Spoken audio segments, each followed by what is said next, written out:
When you were young and your heart was an open book. Well, I found myself defining my sense of worth and value based on the success of my business.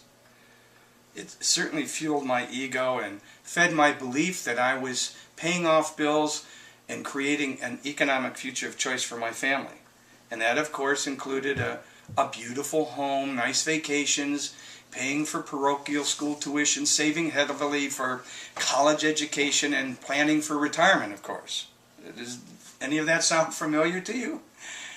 You see, I found myself developing a practice where I was working for everyone else except me.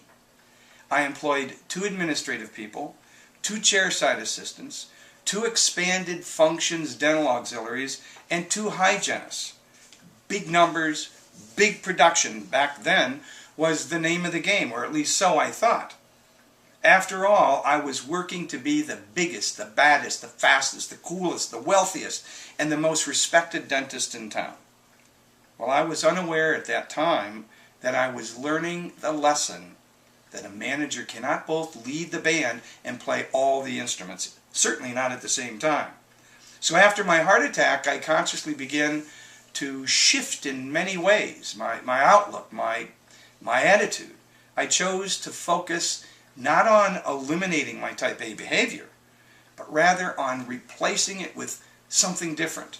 I had to identify my core values. I had to affirm my new life direction by codifying those values in writing.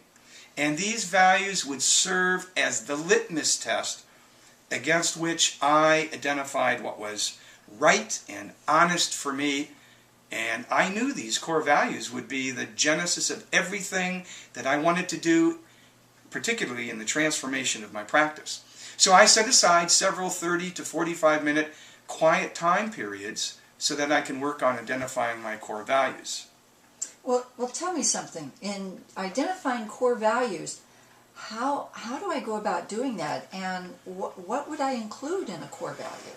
Well, there's several things that I might suggest. So as you're identifying your core values, some things that you might consider is that core values are ideas that you want to publicly affirm. You want your core values to be ideas that you greatly prize and is going to have a positive impact and influence on your life. Your core values also are ideas that you're willing to act on. That's ACT. Take action. Another would be core values would be ideas that I would repeat again and again if given the same circumstances.